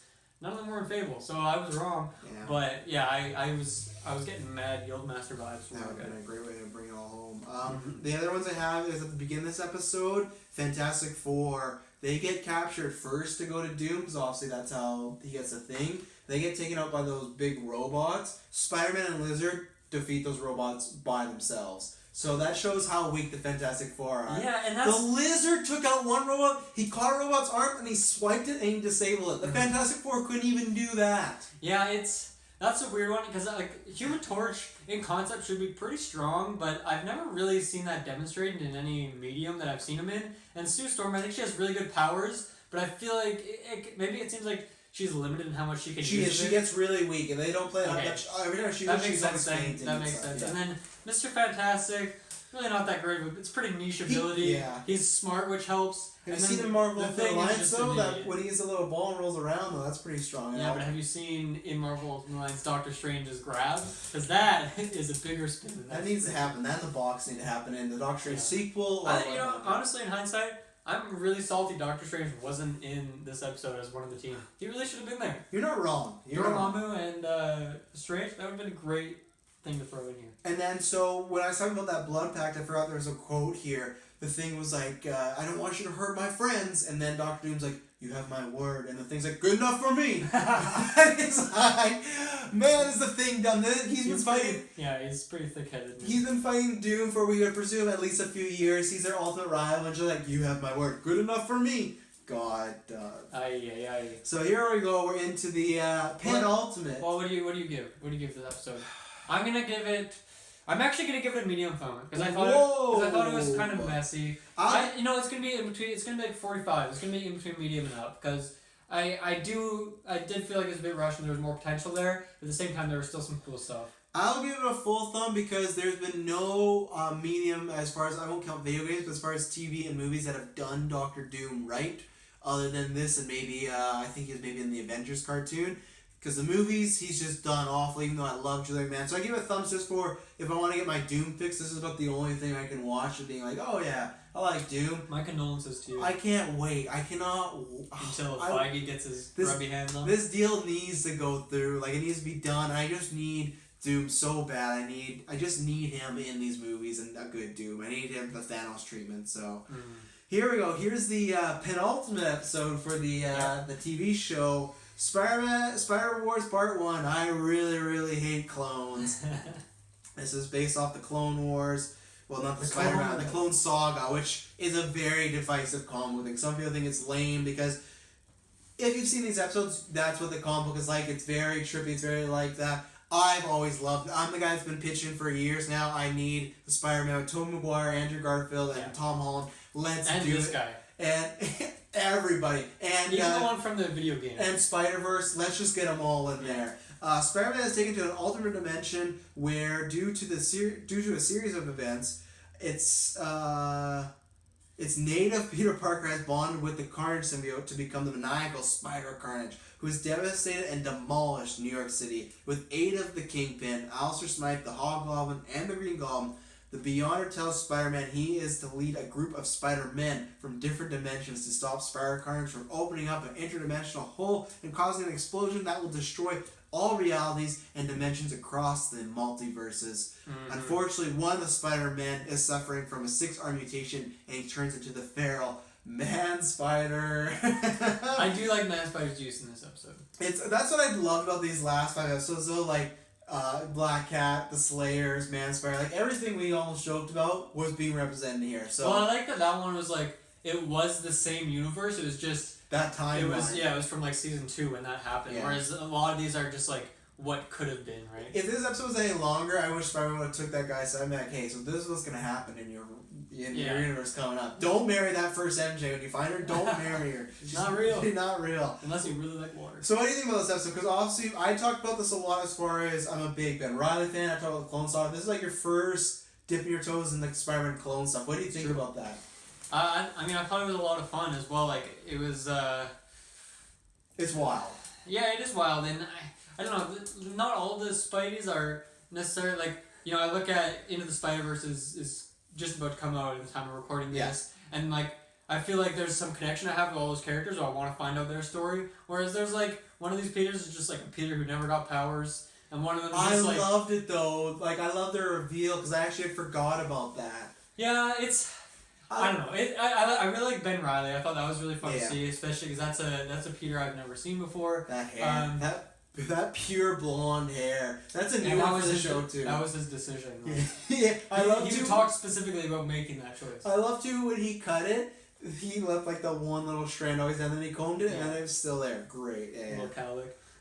But I think it was pretty funny. You had the one Spidey who just had like octopus arms and the octo glasses. I got this from my last fight with Doc Ock. Yeah. And you have the one that's just like in the robot suit. What was that guy called? The silver, like the. I always white forget. black. They literally in the Spider-Man game, they just add him as DLC. He's just like MK Armor 4. Okay. I've always forgot. So that was fun to see because it was like essentially Peter who was full narcissistic and somehow even he had like power over all of New York and like everyone knows who he is. He's everyone just knows Tony that Stark. Everyone knows that he's Peter Parker. Yeah, he's essentially Tony Stark. Yeah, he's just armored Spider-Man. And then there was like one more who was just like a mystery. Like they didn't talk about him all. Maybe I'm wrong. No, that was it. I think that was it. Yeah, that was it. Yeah. I think the Miz was the actor. We'll talk about that one, but I then even Carnage is kind of combined with Spidey as well. So it was a fun mashup as well. And this one, these two, obviously I've been saying that this is kind of like a 5-episode story, but obviously if you look at the trilogy, I thought that was kind of rushed. But I feel like these 2 episodes, still a lot is going on, but I didn't feel like it was rushed. I feel like it was that same like really good pacing that the show has shown before, where there's a lot going on, but it's cutting between stuff so quickly that you don't feel like anything's left out necessarily. Obviously, they could have gone more into all these Peters, and really Ben Reilly's the only that you see like his full kind of backstory. Yeah. But I still felt like it was fine, and it was fun to see just a group of Spideys teaming up and fighting Carnage and Kingpin. That's the thing. It's still in different dimensions, but it's still more basic than Secret Wars going on because you have all these villains. This is a pretty distinct goal of, hey, we've got the best Spider-Man together, the Spider-Man, and you guys got to team up to take down a version of yourself. It's pretty easy to follow on. It was a pretty heavy man though, where it was like the Beyonder and Madame Web introduced like, here's all these other Peters, and then they very quickly jumped to like what Carnage was doing, but like within a second they're like, and then the whole world and everything ever blows up. And I was taken aback in my chair. I was like, what is going on right now? This is a lot. It took me like a minute to realize. I think I had to like rewind. I was like, I don't know what's going on. Why is everything exploding? I think I missed a line or something. It was a lot of information all at once, especially with all these. Well, it had something to do with, I think he was just opening like the portal too big that it was taking in every dimension. No, like I understand what's happening in retrospect, but at the time I was like, holy shit, this is really heavy. Obviously, New York is burnt to a crisp. Everything is gone. JJ is just like holding out in his one little tower, like 3 Dog from Fallout 3 or something, just like the lone guy doing the radio broadcast. But they had to do that because, Man has been talking about this great fight for years. So I always wonder about that too. So how long did they know about this great fight? Because like in the Secret Wars, there's also like a time like that hopefully they finish this quick. We'll get Spider-Man over here. But really, this was season 2. Is it just like maybe it's just kind of like a Harry Potter like kill the child born on the 20th? Like we know something's gonna happen in the future. We just don't know what it is. You know what? Maybe now that I'm thinking about it, maybe obviously this stuff isn't explained, but this is just kind of how I would rationalize it. Maybe the Beyonder like assembled like a group of other dimensional travelers and like kind of sent them all out to find different heroes and potential people who we could put the Secret Wars test up against. So maybe Madame Web was the one who was paired with this Spider-Man, so she was keeping an eye on him, making so she knows every single thing about him, and then obviously like you wonder, okay, well maybe why wasn't this test done with Spider-Man earlier if the entirety of everything is at stake? Why wasn't it done earlier? But maybe in the meantime Beyonder was testing other people's abilities while Madame Web was,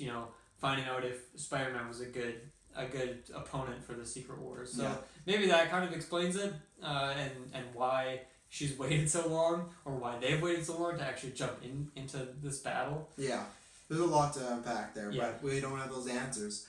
Yeah, it's a lot, but I still, at the same time, I don't feel like it's just like some gaping plot hole, right? Like, I feel like it's fine. I feel like you could come up with some reasons for it. And, I mean, that's just the nature of a show like this. Obviously, you can't break down everything as much as a Marvel Netflix show can break down, like, the dilemmas and worlds of everything going on.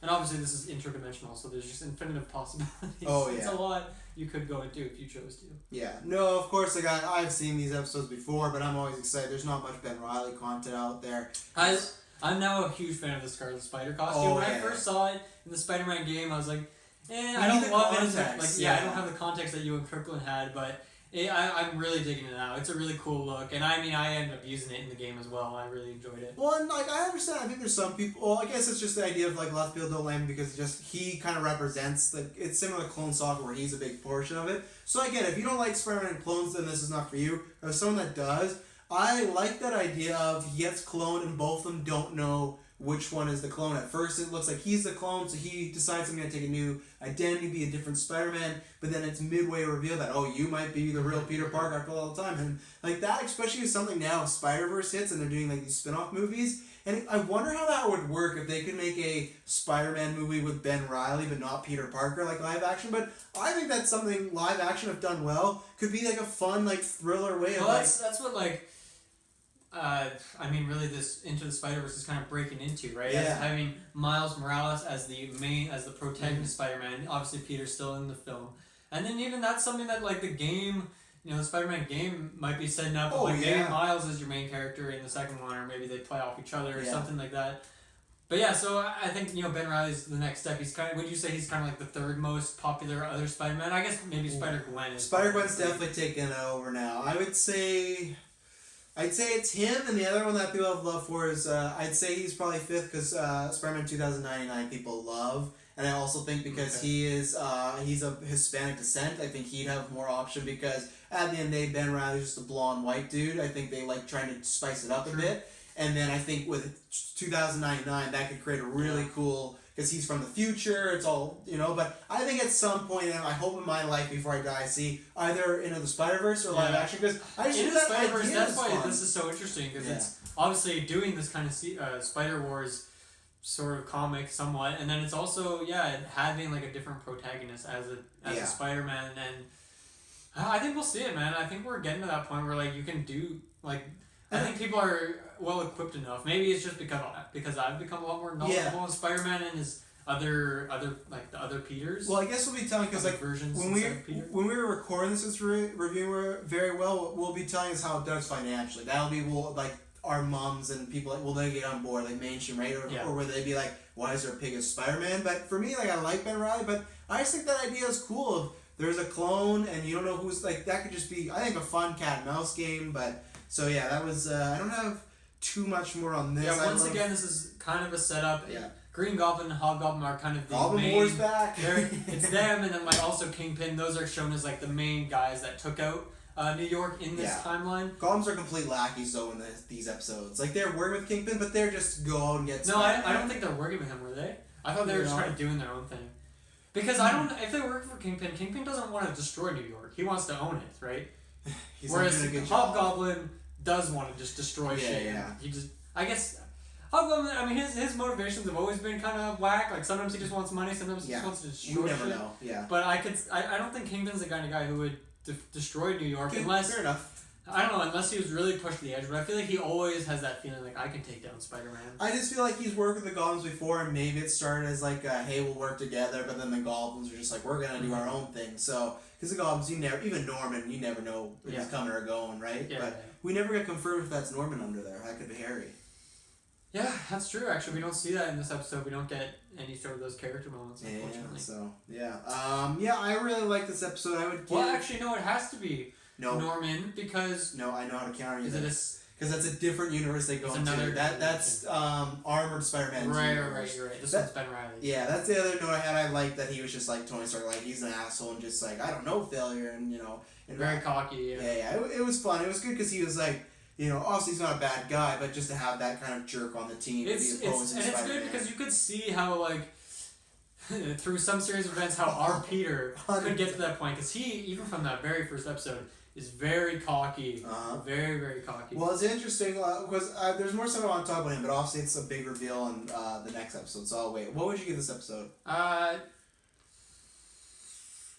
You know what? I think I really like both these episodes. I think I'll give it a double thumbs. I was going to go there too. I think there's a lot thrown at you, but there's some fun It is a lot, moments. yeah. Once again, you don't get like big development. Like a character like Kingpin, like Hobgoblin, you don't need to in this episode, right? And it's fun to see kind of like there's a lot that happens in this episode. Yeah, and I guess the last thing we forgot to mention was at the end when they're bringing the Fisk's base to try and find Spider-Carnage. That's when there's a big fight happening, and then the six-armed Spider-Man turns into Man-Spider, and he has both Ben Reilly and our Spider-Man dead to rights, and it gets to be continued. Yeah, and then we go into be continued into the series finale, Spider-Wars Part 2, Farewell Spider-Man. Farewell Spider-Man. The Spider-Man stops Spider-Carnage in his home dimension, but he escapes to another dimension where where Spider-Man is a billionaire with limited power. Madam Web sends the original Spider-Man to this dimension where he finds himself engaged to Gwen Stacy and finds Mary Jane alive. Though it seems Spider-Carnage cannot be stopped, this reality where Peter Parker made the right decisions, a still alive Uncle Ben manages to bring the real Peter's personality of Spider-Carnage out.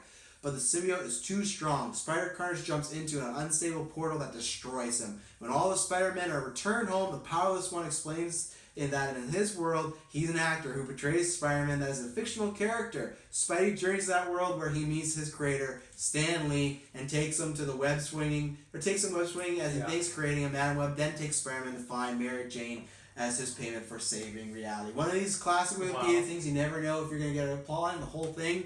Yeah, I'm going to start right now. If I could give this episode 3 thumbs, I would, because I love this episode. It's fantastic. This is fantastic. I love this episode. I want to talk about the actors thing. Why were you... I feel like that's such a fun reveal, and I think for the last episode... No, what, sorry? The actor, like the non-powerless Spider-Man, I think it's a fun reveal that he's an actor. And then right, yeah. Yeah. To be honest, I forgot that it was revealed that he was an actor. Okay, yeah, I forgot that transition into Stan Lee. Yeah. Okay, yeah, that is fantastic, and like honestly, we're recording this, it's only been a few weeks, Stan Lee. I'm going to try Just a couple weeks, yeah. Yeah, I'm finding it better right now. I teared up a little bit as a huge fan of him because he gets a lot of lines in this, and it's just so fun, and it's just such a good way to end the series of the first, because it's 22-minute episode, so let's say the first 11 minutes is full end-worlding circumstances, action, and then the next 11 minutes is all just ending the series. My only complaint, even though I'm giving it 3 thumbs, even if we didn't get a thumb episode, I wish that it ended with him being reunited with Mary Jane and not just, I can't wait to see Mary Jane. I wish it would have been him seeing her and then just hugging and then ending like that. That would have been perfect. Yeah. Very Spider-Man 3 with Tobey Mary Jane, right? Like, sure, it's not a great movie, but the last image we have of them is them dancing together. And it's like, well, they're going to be happy. They're going to figure it out. Obviously, I imagine they find her, but I wish that they ended they definitely find her. Madam Web's powerful enough. Oh, yeah. To speak on that Stan Lee thing, it's funny because this, obviously, the news of Stan Lee, like we just said, was only a couple weeks ago, and obviously he's still going to be in some movies. He was in Wreck-It Ralph, spoiler, he's cameo in Wreck-It Ralph. Spider-Verse coming up. He'll be in Spider-Verse. I'm sure he'll be in Infinity War Part 2. He's probably already recorded something for Far From Home. Maybe even a couple more movies. So, and the thing was, like, even in the Wreck-It Ralph one, like, they're just always, like, kind of quick little funny scenes. Yeah. Whereas this was, like, the perfect Stan Lee cameo to have. And it's funny that it was from a show from I don't know when this episode came out. 94. Oh, this episode 98. Yeah, so just from all these years ago, and this was, like, just Spider-Man and Stan Lee going for a ride around the city. It gave me major goosebumps. It was, like...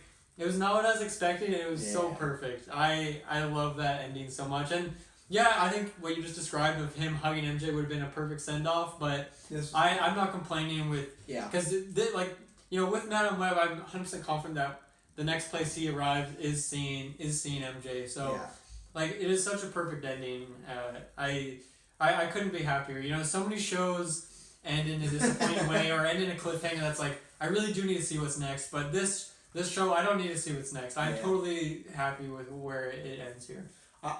I'm with Dylan, but I would not be opposed if they said, hey, we're going to make a continuation. I would watch more. 100%. I would watch more. Yeah, they have such a good, we can start on them, they have such a good interaction. I just love when Spider-Man's talking about his experience in the series, and Stanley's like, you're not the character I write, and then he's just like, well, sometimes we all grow up, or he goes like, even I can grow up, and it's so fun, and I like that. It's just such a good setup, and he's swinging with like the actor Spider-Man, and it's so fun. It's just like, you can tell back then, and that's why I'm happy we did the series. These writers, I feel like, I hope one day this podcast takes off, like just the Spider-Man one, and this show has a resurgence, because I don't feel like they get enough credit. Yeah, we ding them on little stuff here and there, but really, you feel like they really love this series. And to me, if they didn't, they would have not done any of the Stan Lee fanfare. You wouldn't have to do this, but the fact that not only that he has a cameo, the fact that he has so much screen time, and there's like some fun winks, you can tell they really love it, and that's why it's one of my favorite episodes. It's so much fun to see.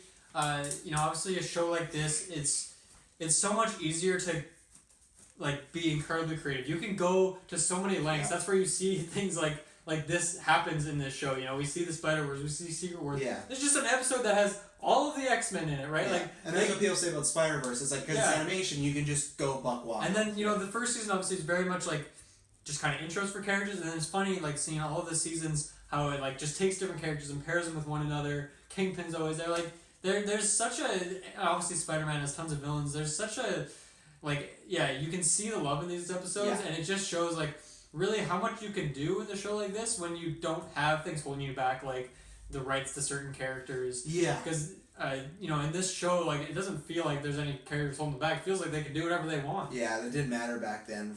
And the result is a really fun show that offers like so many hilarious things that I didn't expect when we first started this. Like, oh yeah, that, like those first couple seasons going back and forth between MJ and Felicia, like that was so much fun to see that like love triangle going on. Like there's a lot to unpack, and that's why this episode as well. It's really fun to go to the. It was Armored Spider-Man's universe this was so where fun. Peter is like where everyone knows who Peter is. So you get like knows he's Spider-Man, and obviously it's different. People interact with differently, but like you see Jonah who like loves Spider-Man. You see his godson, remember? Yeah, his godson. You see Aunt Anna who's like, oh, I really, you know, if you ever Peter Parker, if you should call up MJ sometime. And MJ, you know, obviously he's more distant from him in this world. Wilson Fisk is his lawyer, who ends up, you know, he's still a shady guy. But it was just so much fun to see like an alternate world for this Peter, and like this episode just goes all out. Seeing Uncle Ben? Well, yeah. What do you think about that? And the biggest reveal too, I'll talk about Uncle Ben. That to me is like a perfect finale as far as it ties it home, right? Because also we've talked about in the series, they've actually shown and talked about Ben quite small as far as the percentages in the show. It's true. I think the that first quote time comes up quite a bit. Yeah. But even then, like, not every time he says it does he end up like going into some backstory of Uncle Ben. I think you, Kyle, and I had an issue with, we didn't get a flashback of Uncle Ben until I think like season 2 or something. It was like, this felt like this should have been happening. It was a great episode. Yeah. But I think it was a perfect way, as far as even story reason, to bring it together, because obviously there's 3 Peters. But then just in general, as far as the ending to the series, this is the reason, even though we don't know this from the show, he talks about it, this is the reason why he starts to become Spider-Man, right? And the perfect way to who helps him save the world is Uncle Ben, you know? So that's where it's funny stuff. That's where I hope stuff like the Spider-Man movies that are happening right now take that, because I always felt with Homecoming, that was some of my problems, that I felt some of the emotions gone because Uncle Ben had been done so much they wanted to ignore him. But that's where you gotta bring this stuff in, because that right there, I didn't get like super emotional, but I felt a little like, you know, lump in my throat, because it's just like seeing, and then when Spider-Carnage sees Uncle Ben, and he just breaks down, and he just gives up, and he stops being evil. Obviously the symbiote overpowers him, but still, it's just like, and it's Peter, such a great scene. The way he hugs Uncle Ben, obviously it's not the same Uncle Ben, but just like, that's just so nice to see them just hug it out as like a final. He gets that final goodbye. Closure, yeah. Instead of just, you know, shot in an alley somewhere or something. Drive by like JJ's wife. Yeah, I think it's peculiar that Uncle Ben in his timeline, when he survives, Peter is kind of a dick, you know. He's not too bad of a dick. Like I said, I think he's Tony Stark, where he's a dick with a good guy. But if Uncle Ben survives, his life is a lot better. He's a billionaire, you know. So it shows, like, I like that they still show, like, you know, he's a better guy as Uncle Ben. But still, Uncle Ben survived. Like, his life was so much better if he didn't get gunned down, and he still would have been a superhero, you know. So it's kind of funny. I don't know how that all plays out, but. It's wild. Yeah. And then the other big reveal that someone's there. Who's Spider-Man engaged to? Yeah, Gwen Stacy. Gwen Stacy. I remember seeing this first time as a kid and just losing my mind, because it was a thing of, it always felt odd that they had done, as a comic book purist, that Felicia was the third in the love triangle, right? Yeah. Because technically in the comics, what happens, he's with Gwen passes away, and then he meets Mary Jane. But still, this show was like changing some stuff up. So I always thought, you would put Gwen as that third, you know, the trifecta as the love triangle. So the storyline with Spider-Gwen, that's when she got bit by a spider instead? Parallel universe, yeah. In parallel universe, and Peter Parker becomes the lizard in that parallel universe. Oh, wow. Yeah, it's a fun comic. That does sound fun. It's really fun. And she one time goes to a different dimension with the Peter Parker. Okay, so, you know, the OG Peter Parker, at one point she goes to that dimension when Peter Parker's dead, and she hooks up with Miles Morales. So it's some really weird stuff going on, because they're the same age in that. So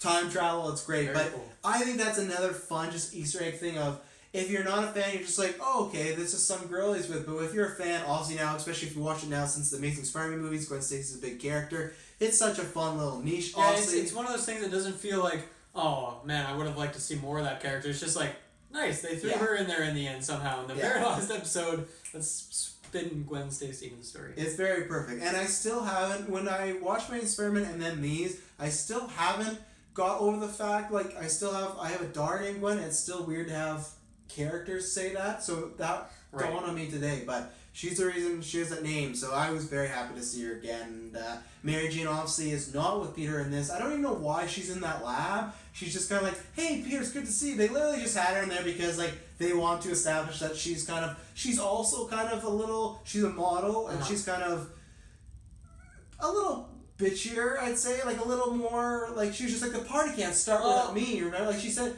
something like that. Yeah, but to be fair, like, Peter's just like, hey, I love you. And she's like, what? Like, that's just a lot to throw out, especially because obviously you have to imagine that Peter in that world, maybe they've never been together. That's kind of the vibe you get, right? Like, maybe he met Gwen instead of MJ, and that was like his first love. I just meant more in the sense when she's like, oh, the party can't start without me. It's like, okay, kind of strange. But her and Peter, both of Uncle Ben Survives, they're both a little bit more of an attitude. You know? It's funny. Yeah, it's true. And also, just a funny little moment is when, so yeah, like I said, Wilson Fisk is his lawyer. He gets him in some trap. He gets locked up in a room while Carnage and Kingpin go off to do their thing. As soon as they walk out the room, 1 second later, Gwen Stacy walks in that very same like locked up lab and just like lets him out. I feel like maybe there should have been some transition there. I understand it's a heavy episode. There's a lot you got to hit, and you got to keep it cutting with the pacing. But that was pretty strange to me. Like, how would they not have seen her?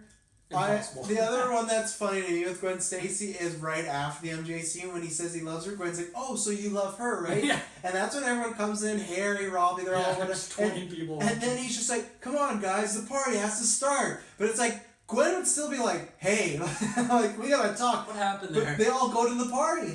Gwen, everybody, they go to the party. And she was cool. Yeah. And she helped. She like shot down Carnage. Or she took down Carnage temporarily until Fisk popped her. Well, in my mind of Gwen's motivation is she probably thought the guy that said I love Mary Jane was the duplicate Peter, right? Because she was like, I knew he was acting a little strange, so maybe she thought there was something up. Oh, I see.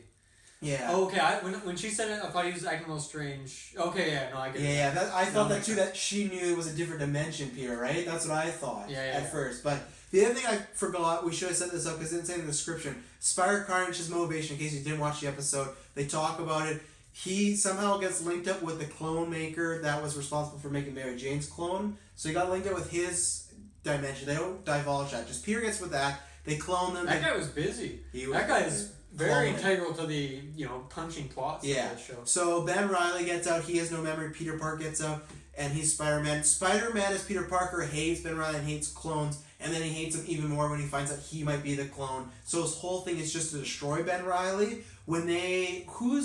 Who is the technology to open up the dimension? Is it Fisk and that scientist? Well, Carnage had control of it, right? Did he? Because either way, what happens is with that Peter Parker that is starting to turn evil, he's already a bad guy. The dimension portal from the spot opens and Carnage clings on to him. We didn't talk about that in case no one watched it, why Spider-Carnage is bad. And now he's just obsessed with... He hates people of New York and he wants to get rid of them. And he really hates clones. Yeah, no, I'm trying to remember who... I forgot about that. Hobgoblin, maybe? Is that who had it? No. Maybe, but I don't think so. He gets the device in the first universe, or Ben Reilly's universe, I should say. And I feel like maybe he got it from Hobgoblin. Maybe he got it from Fisk. I think it was Fisk and somebody. I don't know who else. Yeah, because actually I do think it was in Fisk's tower when Smythe was there as well. That's right. And that feels like something Smythe would be doing, right? Oh, it probably was. Yeah, it probably was. And then he takes it to the other universe. And in the other universe, Fisk didn't really know about that. He had to explain it to him. But he probably explained it as, hey, me and you use this together in the other universe. Yeah, I'm trying to find out because it's bugging me. I'm pretty sure it was Fisk and Smythe. What else do you have to say about this episode here? I think that hits all my notes.